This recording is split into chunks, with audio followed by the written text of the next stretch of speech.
నిన్నటి నుంచి ఆంధ్ర పోలీసులు చెప్తూనే ఉన్నారు, జగన్మోహన్ రెడ్డి గారి పర్యటన కొంచెం జాగ్రత్తగా చేసుకోండి, తక్కువ మందిని పిలిపించుకోండి, ఇది అదని చెప్తే కాదు కూడదని చెప్పేసి జనాన్ని తీసుకొచ్చుకున్నారు. కట్ చేస్తే ఒక వృద్ధుడు మృతి, కాన్వాయ్ ఢీ కొట్టి. అంటే పోలీస్ డిపార్ట్మెంట్ వాళ్ళకు ఒక ఐడియా ఉంటుంది, ఈయన వస్తున్నారంటే అక్కడ జరుగుతున్న పరిణామాల రీత్యా కొన్ని జాగ్రత్తలు తీసుకోవడం అయితే జరుగుతుంది. అయినప్పటికీ కూడా ఏకంగా కాన్వాయ్ కొట్టిందని ఇంకెవడేం చేస్తాడు? జగన్ రెంటపాళ్ల పర్యటనకు పోలీసులు ఆయన కాన్వాయ్తో పాటు 3 వాహనాలు అదేవిధంగా 100 మందికి మాత్రమే అనుమతి ఇవ్వడం జరిగింది. అంతకుమించి పాల్గొంటే చర్యలు తీసుకుంటామని కూడా వారు చెప్పడం జరిగింది. కానీ వైఎస్ఆర్సీపీ నేతలు పెద్ద సంఖ్యలో జన సమీకరణ చేస్తూ ఉండడంతో పోలీసులు ఆంక్షలు విధించారు. ఈ నేపథ్యంలో రెంటపాళ్ల పరిసర ప్రాంతాల్లో 25 చెక్ పోస్టులు ఏర్పాటు చేశారు. నందిగామ అడ్డరోడ్డు, సత్తెనపల్లి, రెంటపాళ్లలో భారీ బందోబస్తు కూడా ఏర్పాటు చేయడం అయితే జరిగింది. అయితే గుంటూరులో వైఎస్ఆర్సీపీ నేతల అత్యుత్సాహం ఒక వృద్ధుడి ప్రాణాలని బలిగొంది. జగన్ రెంటపాళ్ల పర్యటన సందర్భంగా ఆ పార్టీ నాయకులు నిబంధనలు అతిక్రమించి పెద్ద ఎత్తున తరలి వెళ్లారు.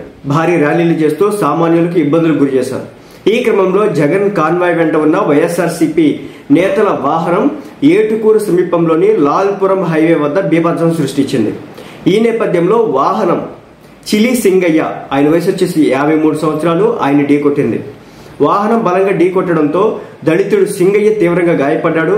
గాయపడిన వృద్ధుడిని వైఎస్ఆర్సీపీ కార్యకర్తలు పక్కకు లాగేసి కనీసం కనికరం లేకుండా నిర్దాక్షిణ్యంగా రోడ్డును పక్కన పడేసి వెళ్లిపోయారట. రక్తపు మడుగులో ప్రాణాలతో కొట్టుమిట్టాడుతున్నటువంటి బాధితుడిని గమనించినటువంటి స్థానికులు హుటాహుటిన గుంటూరు ప్రభుత్వ ఆసుపత్రికి తరలించారు. అక్కడ చికిత్స పొందుతూ సదరు వృద్ధుడు మృతి చెందాడు. మృతి చెందినటువంటి సింగయ్య వెంగాలయపాలెం వాసిగా గుర్తించడం జరిగింది. ఇది పరిస్థితి. నిన్నటి నుంచి పోలీసులు చెప్తూనే ఉన్నారు, జాగ్రత్తలు తీసుకోండి అని.